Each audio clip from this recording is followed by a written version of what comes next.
Vale, pues nada, eso, 25 aniversario de los Reyes Elfos. Y es que yo me acuerdo además cuando empezaba a verse tu nombre, que los medios y blogs de la época siempre hablaban de la joven promesa. Y me da la sensación como que que estuviste 10 años siendo joven promesa y has pasado como de joven promesa a premiar toda una carrera. Bueno, lo de 25 suena muy fuerte, pero bueno.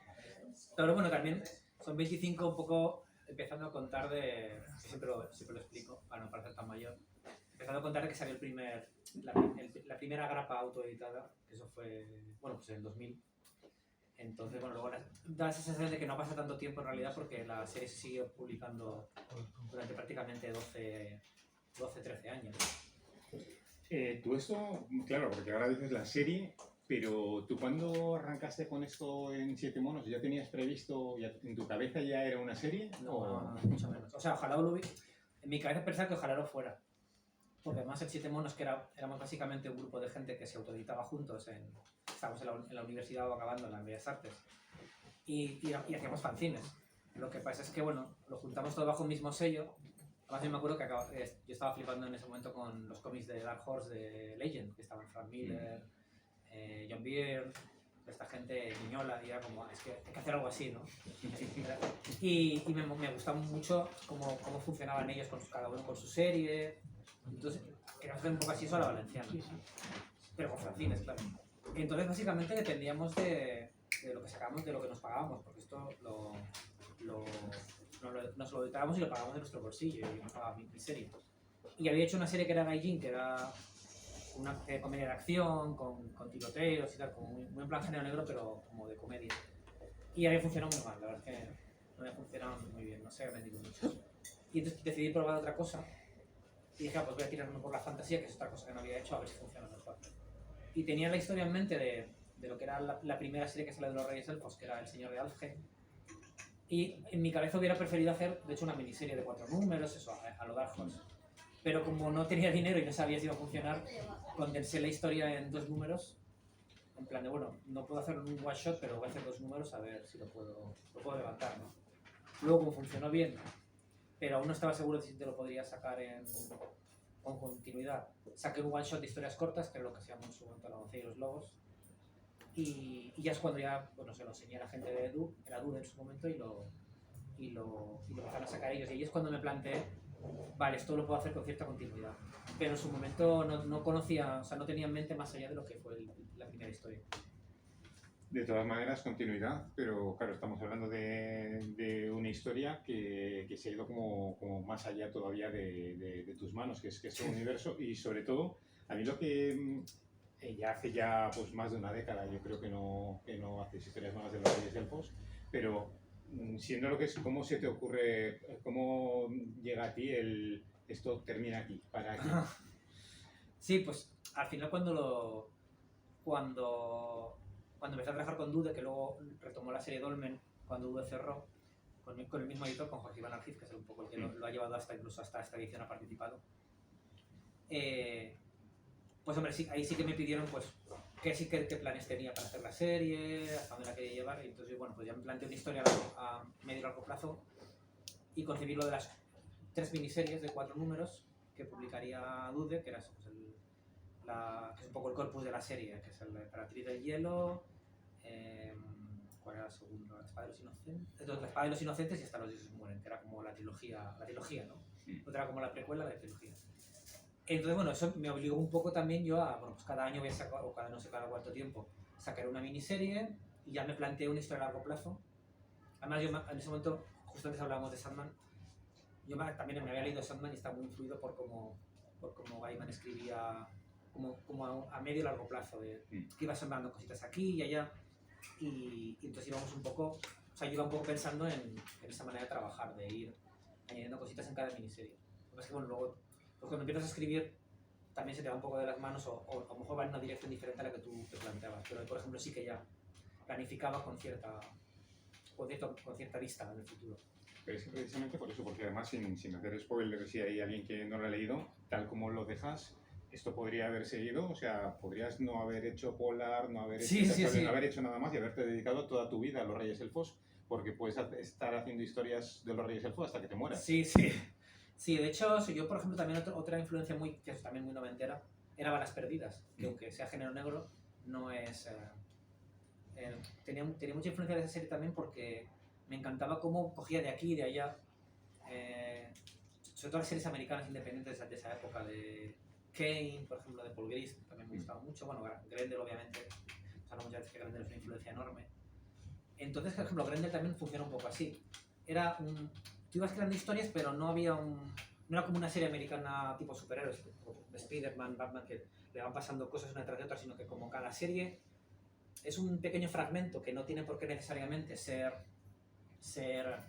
continuista o sea, una continuación de lo anterior, sino que es como no quiero usar la palabra tapiz porque es muy operante, pero es como un tronco del que van saliendo ramas y bueno, a veces te desvías de la rama principal, pero luego la recuperas, ¿no? Y todo forma como un todo. Y eso te permite, es una manera de trabajar que te hace tener mucho cuidado porque, bueno, vas un poco improvisando y tienes que tener si no quieres contradecirte a ti mismo, tienes que tener mucho cuidado de bueno, todo esto que ha pasado tengo que tenerlo en mente, pero a la vez es muy rico porque te permite coger de aquí y de allá, y si te aburre una trama, coges otro personaje, entonces vas como, ¿sabes?, creando pequeñas ramas y pequeños afluentes de toda la trama principal, y claro, eso te permite, como pasó luego en el futuro con otros autores, crear historias nuevas de la serie. No sé. Es una manera de trabajar como puede ser muy caótica a lo mejor. Si lo hiciera con un editor a lo mejor en un cómic americano a día de hoy sería imposible, porque a menos que fueras uno de estos como Miller o Matt Wagner que te dejan hacer lo que tú quieres, o Miñola. Pero claro, en España también en ese momento, pues bueno, tampoco había una gran supervisión del editor, realmente había muchísima libertad para crear la historia como tú dices. Además mi editor, Jorge Iván, en ese momento, él me decía que era fan de la serie, que él lo que quería era leerla. Entonces le da un poco, él casi quería enterarse, prácticamente se lo leía antes se lo leía básicamente antes de publicarlo para que no hubiera ninguna falta ni nada así, porque prácticamente se lo leía así, y dice que él le encantaba así, que él quería descubrir cómo seguía. Y bueno, esto, según el texto editorial, esto viene revisado y ampliado por ti. Coméntanos un poquito qué es lo que... Sí, esto en realidad, bueno, a ver, sí que se amplió y se revisó. Esto es una revisión de una edición anterior de un ómnibus o de un integral que se hizo hace, yo creo que hace 10 años o así. Sí, que era hacia azul, también lo sacó Dolmen en su momento. Y ahí es donde realmente el trabajo de verdad fue, porque ahí recuperé todo el material que tenía, lo reordené cronológicamente porque había historias sueltas de números especiales, de alguna revista que había salido una historia por ahí, historias que yo había hecho que luego no se publicaron por algún motivo. Y entonces todo eso lo recopilé y le di una cronología, lo puse en orden. Se dice, todo es una serie de complementos con un eje cronológico de toda la historia, que yo lo tenía en casa, o sea, yo me lo tenía en mi libreta, pero bueno, lo hice un poco oficial, digamos, en el libro para que la gente también tuviera claro cuándo pasaba cada cosa. Y luego también sí que es verdad que también redibujé alguna cosilla, corregí, que puede ser un poco una locura. O sea, cuando he hecho esta edición no he redibujado nada más, podéis estar tranquilos que no toca nada más. No quiero ser tampoco George Lucas en su peor momento. Pero sí que corregí cositas que en su momento, pues porque por fechas de entrega se hicieron muy deprisa, o por ejemplo de esta primera historia que te contaba de los Reyes Elfos que se publicó originalmente autoeditada y luego publicó Dude. Por ejemplo, como me había quedado muy comprimida, sí que amplié algunas páginas para contar cosas que no pudieron entrar en ese momento y las introduje en ese momento. Entonces, bueno, pues es como una versión que puedes leer ya un poco como a pesar de cierta disparidad en los estilos de dibujo, pues porque son cómics de diferentes épocas, sí que lo puedes leer ya de una manera como si te leyeras una novela en varias partes, y ya tiene como una coherencia como un todo. Entonces, esta edición es básicamente similar, salvo que bueno, pues hemos añadido pues, portadas que no sé. Por ese momento también sacarlo en blanco y negro era mucho más caro, o sea, sacar cosas en color era mucho más caro, y ahora ya nos podemos permitir pues, hacer un encarte con portadas originales y tal, pero básicamente esa edición de hace 10 años. Y el tema de, pues esto lo dejaste en barbecho, te dedicaste a hacer pues, otras muchas obras y vuelves a ello.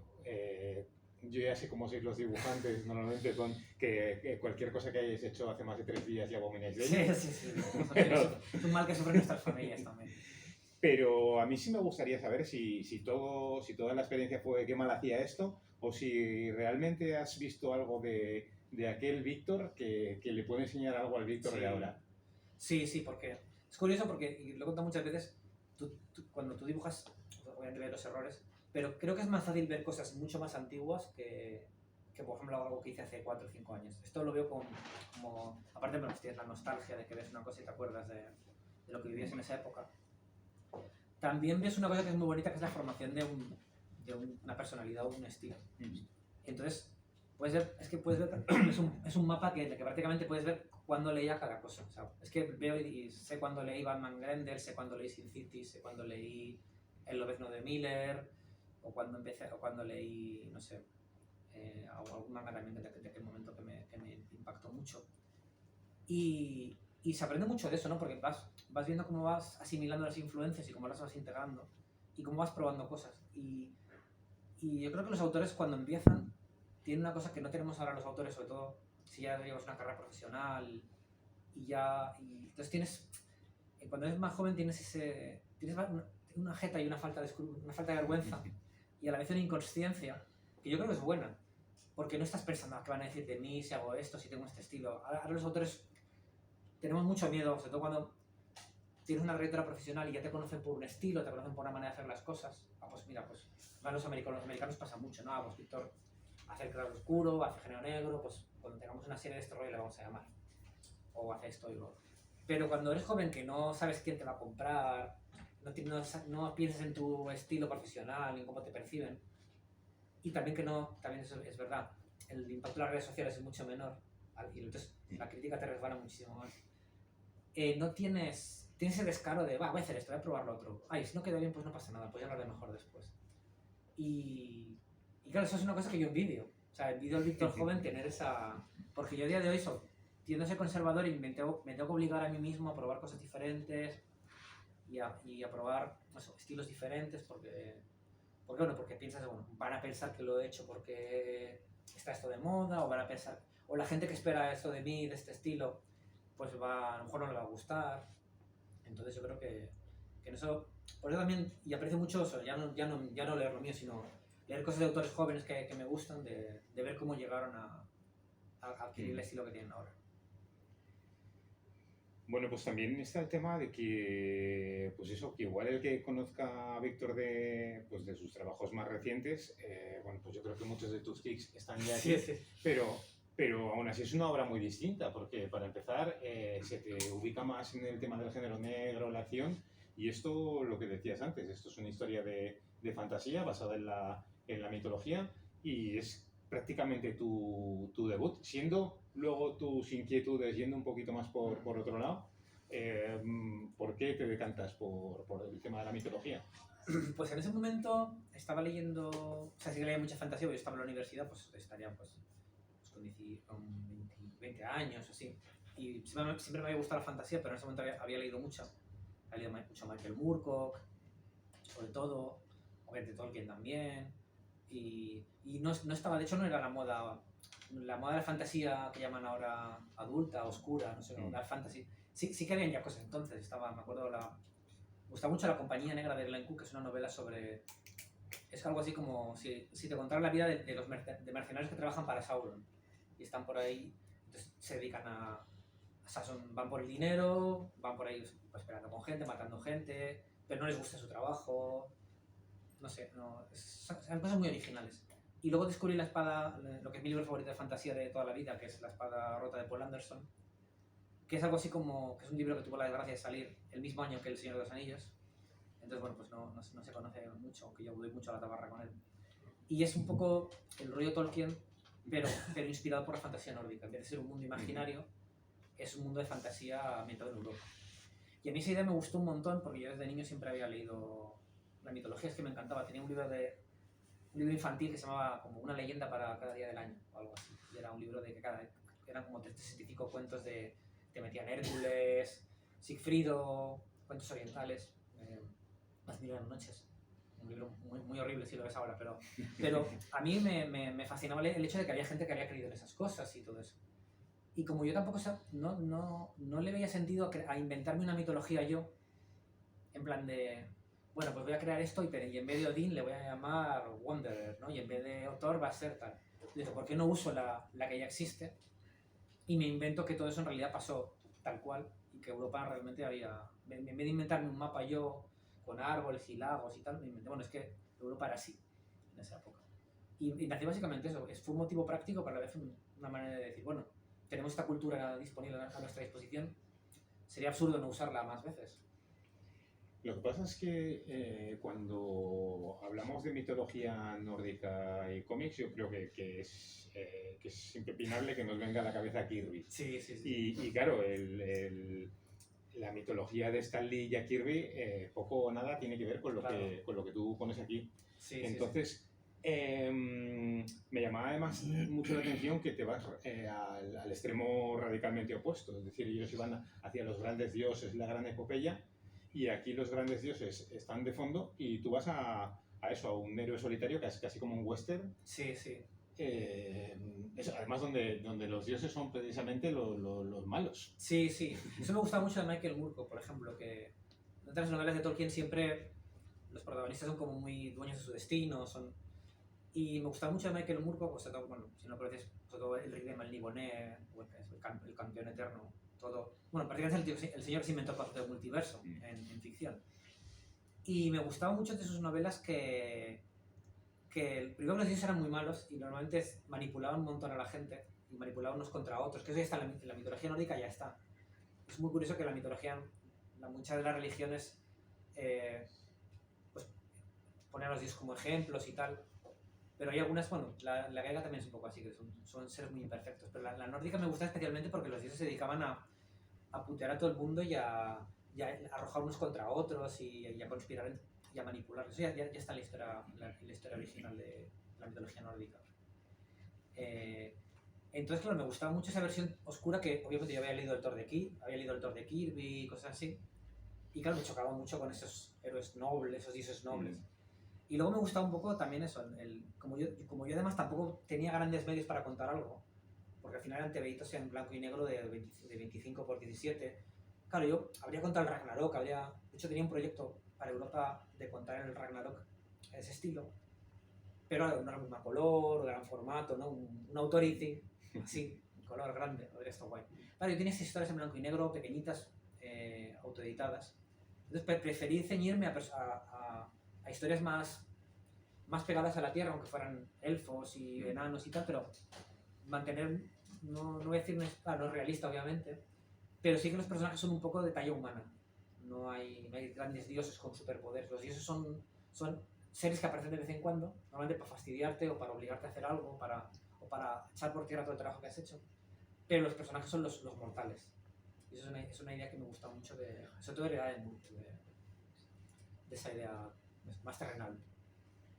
Luego hablamos de los dioses, pero yo creo que incluyes casi como uno más el malo de los reyes elfos, además del resto de los dioses que están conspirando, es el Cristo Blanco. Sí, sí. Entonces eso que es como, además, es que hablabas antes de Sauron, y yo creo que lo presentas casi como bueno, de Sauron. No es tampoco una obra anticatólica ni nada, no, más bien no es tampoco el malo, o sea, no es que el Cristo Blanco es como llamaban, pues creo que muchos vikingos llamaban a la religión cristiana, al Cristo. No, básicamente me gustaba mucho la idea, que no recuerdo dónde la he sacado, que luego he visto en muchas novelas, incluido el propio Terry Pratchett, por ejemplo, que es un novelista que a mí me encanta, aunque obviamente el tratamiento es que humorístico. Pero esa idea de que los dioses son sostenidos por la creencia de la gente que cree en ellos. Cuanto más poderoso cuanto más gente cree en un dios, más poderoso es él. Y entonces es una idea que me gusta mucho y que ya estaba en la espada rota. Yo en ese sentido nunca he tenido problemas en admitir de dónde saco las ideas porque creo que son ideas que están muy presentes en muchas obras y es interesante que tú puedas aportar tu punto de vista. Entonces esa idea de que la amenaza no es tanto física, sino como que tu propia existencia depende de la gente que cree en ti. Y esa idea de los dioses aferrándose a la vida, porque saben que son como la especie que se va a extinguir y va a llegar otro dios que les va a reemplazar. Me pareció muy, muy chula y que a la vez también trataba un poco también, era un equivalente a lo que pasaba en la Tierra con elfos, enanos, todas estas razas que eran como su edad, como me pasa también con Tolkien, que ellos pertenecían a una época que ya había pasado y que iba a llegar una nueva raza que les iba a reemplazar. Entonces me parecía muy interesante tratar a esos dos niveles el hecho. Es un tema que siempre me ha gustado mucho, ¿no? La idea de las eras que acaban, o gente que acaba, es muy de western también, es muy de samuráis, ¿no? En los westerns acaba la era de los jinetes a caballo. En los samuráis acaba la era cuando empiezan a llegar las armas de fuego, los samuráis empiezan a ser una raza decadente porque no tienen lugar en ese mundo. Y es una idea que siempre le está dando vueltas en la cabeza. Yo creo que prácticamente cada obra mía en parte trata sobre eso. Y aquí ya se ve aquí, que yo estoy dando las vueltas a la idea de un pueblo que se extingue o de un modo de vida que se extingue.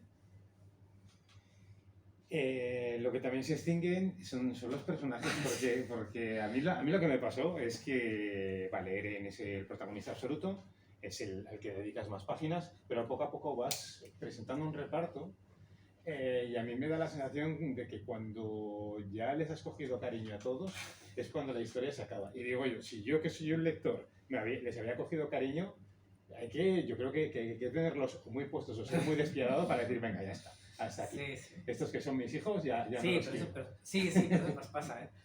Es mucho, o sea, los autores tenemos como somos como un padre maltratador y un padre cariñoso a la vez. Porque, sobre todo con los personajes protagonistas, en realidad.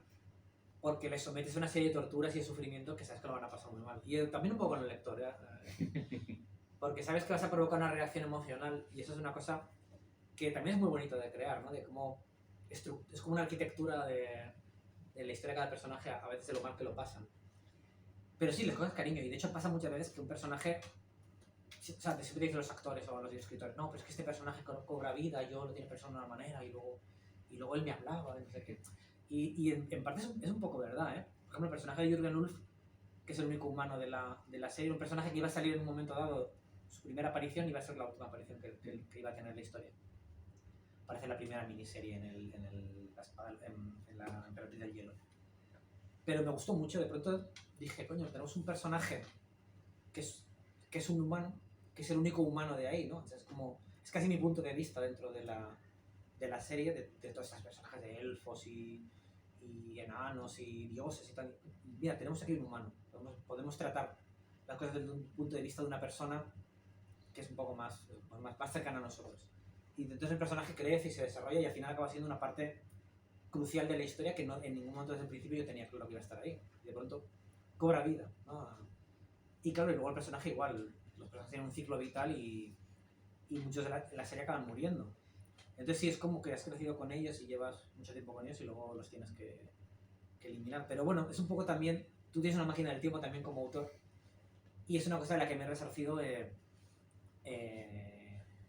haciendo historias nuevas de ellos cuando he hecho una historia corta o incluso cuando de vez en cuando lo vuelves a dibujar.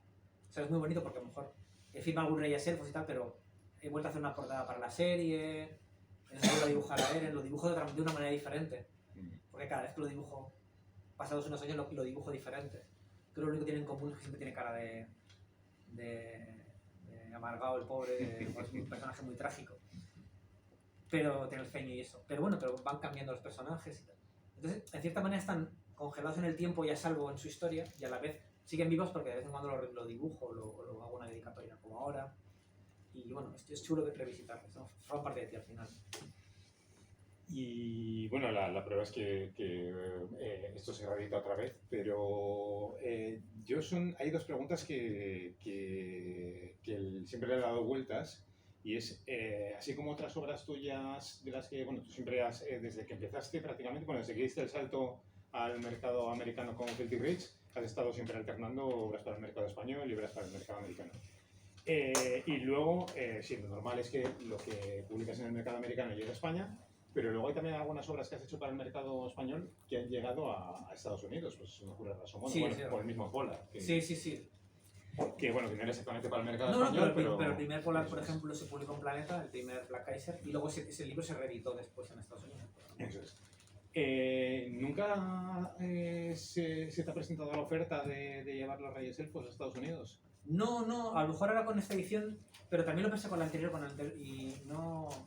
Es un poco complicado porque al final, sobre todo cuando vendes algo fuera, porque de hecho tampoco se ha publicado en Francia, al ser un tomo también con diferentes estilos, es complicado de vender si no, yo creo, si el editor no ve físicamente el libro. Porque es una edición bonita, entonces tienes que verlo como un conjunto de cosas, tienes que ver que hay diferentes estilos, entonces digamos que para venderlo a lo mejor habría que hacer una traducción del libro, porque yo creo que el fuerte del libro es la historia. Entonces habría que hacer una traducción del libro y un editor tiene que tomarse la molestia de leerlo, porque es un tomo muy grande, y es caro. Entonces hay que apostar mucho por la obra para poder sacarla fuera. Pero, por ejemplo, Rashomon pues ya era una obra más, ya era un autor más formado, entonces visualmente tiene un empaque y es más sencillo de explicar a un editor, mira, esto va de esto. Perfecto, ¿no? Casi no necesita ni leerse, aunque luego obviamente se lo lean. Pero esto es una obra un poco más compleja, que tiene un contexto muy concreto, que a lo mejor los lectores españoles sí que conocen, pero que es difícil de transmitir a un autor, o sea, a un editor americano o francés. Dependería más de, yo que sé, pues si se hiciera alguna cosa, alguna adaptación de animación o de serie o lo que fuera. Entonces, claro, ya tendrías un producto con el que iría por delante para vender la obra, porque si no, o que yo fuera un autor muy conocido, en plan de que, bueno, hay que sacar todo de Víctor y vamos a exprimir hasta la última lista de la compra que tenga, ¿no? En plan Stephen King, ¿no? Entonces, ahí sería mucho más sencillo, pero de momento es más sencillo vender fuera obras más recientes. Pues vamos a irnos un poco por ahí, a fantasear un poco. Te llega ahora el editor con un maletín lleno de pasta y te vamos a hacer un Ultimate Los Reyes Elfos. Un Ultimate. ¿Qué harías? ¿Eso cómo es? ¿Hacerlo otra vez? ¿O? Hacerlo otra vez. Hacerlo otra vez. Madre mía. ¿Qué cambiarías? ¿Qué replantearías? No sé. No sé si cambiaría realmente. No porque esté no porque sea perfecto y nada de eso. Sino porque yo creo que es bastante coherente como es. Es que además, ahora mi idea de la fantasía es muy diferente. Entonces, por ejemplo, este cómic es muy fantasía, es muy canónica. Es muy, yo qué sé, como ahora sería una serie tipo Ex Machina, ¿no? Se llama Ex Machina, ¿no? Esta animación de Amazon, que es como fantasía heroica. Sí. Es una fantasía muy... Vox Machina. Vox Machina, perdón, sí. Ex Machina es el cómic del Logan, Vox Machina. Entonces, estéticamente es muy sota caballo rey, ¿no? Pues armaduras, orejas de punta, espadas, katanas, ¿no? No tiene un punto así, en ese punto muy original, pues es muy clásica en ese aspecto. Entonces, claro, yo ahora, por ejemplo, si hiciera una historia de fantasía, no haría el rollo medieval, haría una cosa completamente diferente. A lo mejor, no sé, iría en otra dirección más minimalista, o haría una cosa un poco más... Intentaría hacer una cosa que no se hubiera visto en fantasía a nivel visual. Entonces, claro, no puedo rehacer esto de esa manera. Entonces, claro, yo realmente no creo cambiar esto, es algo... Ya en su momento tuve la oportunidad de cambiar algún diálogo, ajustar un poco la prosa para pulirlo un poquito. Pero realmente creo que eso, que es como... Siempre digo que es como un recuerdo, ¿sabes? Es como un recuerdo muy bueno que tienes. Que a veces un recuerdo, si lo vuelves a ver en vídeo, porque imagínate que alguien te haga un recuerdo que tú tenías de una cosa que te hizo mucha gracia o un día que lo pasaste muy bien, y luego lo ves en vídeo, a lo mejor no es tan bueno como tú tenías. Entonces yo me gusta tenerlo así congelado en el tiempo y no cambiarlo demasiado. Y si hago una cosa de fantasía, pues ya me enfrentaré con los problemas de la fantasía en esa nueva obra, pero yo creo que está bien como está. Y bueno, aquí está recopilada toda la parte en la que tú eres autor completo, guionista, dibujante, pero esto lo comentábamos antes, un poquito en la línea de Grendel Tales, esto creció en manos de otro montón de autores, pues unos más amigos que otros, pero que, vamos, autores que se unieron al proyecto. Y yo no sé si, vale, igual volver a Los Reyes Elfos, ¿no? Pero ¿nunca se te ha ocurrido volver a abrir el abanico y decir, bueno, vamos a hacer un Hellboy patrio? Mira, pues no se me había ocurrido. Eso no se me había ocurrido. Sí que me gustaría recopilar lo que se hizo, porque claro, luego salieron, aparte, en ese tomo está reunido todo lo que escribí y dibujé yo como autor completo. O sea, 100% lo que hice yo. Luego se publicaron 3 antologías que se llamaban Historias de Faerie, que eran historias de otros autores escritas por mí, y luego en cada una había un guionista invitado, que fueron Mike Oeming, Mike Carey y Mark Ratija. Y luego se publicaron también 2 spin-offs de Dreyde y de Gillen, dibujados por Vicente Cifuentes, y una historia de Jürgen Ulf con Sergio Córdoba, y creo que es todo eso. Entonces eso me gustaría recopilarlo en un tomo.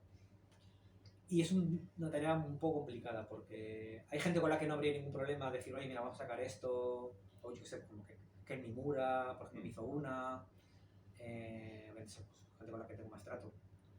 Pero luego, por ejemplo, hay autores con los que he perdido el contacto completamente. Entonces, claro, lo ideal sería hacerlo, hablar con él, hacer un contrato, bueno, o que tuviera una remuneración, aunque fuera pequeña, por sacar ese libro. Entonces, claro, no es una cosa que se puede hacer. Ahora lo sacamos y si alguien tiene pegas, pues que nos reclame, no, hay que hacerlo bien. Entonces es complicado. Y sobre abrirlo de nuevo, mira, la verdad es que nunca se me había ocurrido. Yo creo que, no sé, sí que podría tener sentido y sería divertido de hacer si consiguiéramos sacar este nuevo, este recopilatorio con lo anterior. Pero bueno, todos, no sé, a lo mejor esto funciona tan bien que me dice, por favor, hay que hacer cosas nuevas porque esto es una mina de oro, no sé.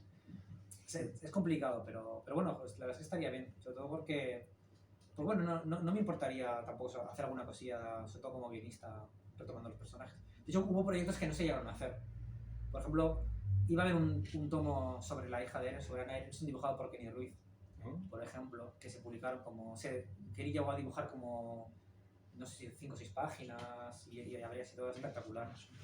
Pero que era básicamente la historia de un poco del exilio cuando acaba la guerra, pues como el exilio de la gente de Faerie que queda y Ana es una especie de mesías que los va llevando, ¿no? como al exilio de la tierra prometida o algo así, ¿no? Y habría sido muy chulo, pero y alguna cosa más se quedó por ahí. O sea que no me importaría retomar alguna cosita de estas, pues, puntualmente, digamos. No me veo haciendo una saga de 500 páginas más, no va a ser lo más complicado. Luego, para quienes conozcan tu obra de ahora y se acerquen aquí, yo creo que quizá el de las últimas páginas, y es más el Víctor de ahora, pero el del principio no tiene absolutamente nada que ver. ¿Tú te identificas con...? Bueno, a ver, veo cosas que luego digo, me da un poco... Me hace gracia porque veo cosas que en ese momento me dejaron flipado, por ejemplo, yo qué sé. O sea, me acuerdo que todo empezó también porque me había leído el Dark Knight de Miller y me flipó la retícula de 16 viñetas pequeñita. Y por ejemplo, cuando hizo El Señor de Algen, que era la primera historia, como tenía muy poco espacio para contarlo, porque como te conté me lo pagaba yo y solo tenía para 2 números, usé la retícula de Miller para esa historia, por ejemplo, ¿no? De usar esa estructura. Y claro, ahora lo veo y a lo mejor digo, no casa con... No es una cosa que yo haga ahora, porque ahora uso una narrativa un poco más versátil. Pero bueno, pero mira, pero aquí estaba procesando esto. No es una cosa que ahora hay una historia con este sistema, pero es una cosa que aprendí y que he llevado reutilizando de tanto en tanto, ¿no? Entonces aunque no se parezca nada a lo que yo hago ahora, sí que veo un recurso que aprendí que incorporé en ese momento. Aunque sea una cosa muy tonta como una manera de hacer la sombra, una manera de hacer los ojos, una manera de hacer un pliegue de la ropa, pero siempre hay cositas que aprendes en cada página. Por muy malas que sean. Y luego, pues una última pregunta, y es que en este TV yo creo que más que en cualquier otro, quizá porque era una obra pues, del principio, tú siempre has sido una esponja de influencias de un montón de cosas, pero yo creo que aquí más que nunca, que aquí lo mezclabas absolutamente todo, o sea, hay influencias americanas, japonesas de cine, de literatura, de absolutamente todo. Yo creo que mezcladas, no sé si sin ningún miedo o de manera muy inconsciente. Sí, es lo que te contaba. Entonces, lo que me da la sensación es que precisamente por ser ese animal tan especial, como tan separado de tendencias, no ha envejecido apenas. Mira, claro. Y yo no sé si tú crees que esto, habiendo pasado 25 años desde que salió, y estando ahora en el futuro, pues bueno, ya vemos las caras que tenemos todos una edad. Si esto tú crees que puede funcionar entre la gente joven. No lo sé. Porque, o sea, hombre, tiene muchas influencias del manga, pero no sé si un lector de manga a lo mejor se atrevería, a lo mejor no ahora, pero a lo mejor cuando sea más mayor. Por ahí me ha pasado también que como lector, yo empecé como lector de manga, aunque obviamente por mi edad me crié con el principio con el cómic americano y eso. Pues con las Secret Wars, con Transformers, todo eso. Pero bueno, cuando yo luego era adolescente leía solo manga, porque me pidió el boom del manga y me dejó flipado. pero yo estuve unos años que leía prácticamente manga. Pero luego, por ejemplo, me empecé, cuando ya era un poco más mayor, pues con 17, 18, y además me interesaba obviamente dibujar. Me empecé a abrir a otras influencias, empecé a leer cómic europeo, americano, sí, obviamente seguí leyendo manga. Y entonces, claro, yo creo que también hay obras para un momento, o sea, no creo que lees un chaval muy joven Los Reyes Elfos y lo disfrute realmente. Pero creo que cuando ese chaval tenga un poco más de edad y empiece a plantearse, pues mira, este autor de manga que me gusta o este autor de cómic de superhéroes que me gusta, en realidad su estilo viene de ese otro autor que más antiguo, no sé. Me da la impresión de que cuando nos empezamos a interesar más por cómics, yo, bueno, dentro de unos años será un cómic antiguo, entonces cuando nos empezamos a interesar por cómics antiguos, yo creo que es cuanto más mayores somos, porque las cosas que nos gustan empezamos a saber de dónde viene la influencia, ¿no? Entonces yo me flipé con Miller y con Miller descubrí a Eisner y con Eisner descubrí los cómics de la EC, por ejemplo, y con el manga igual, pero el manga yo no empecé leyendo Tezuka y ningún chaval que lea manga empezará leyendo Tezuka nunca.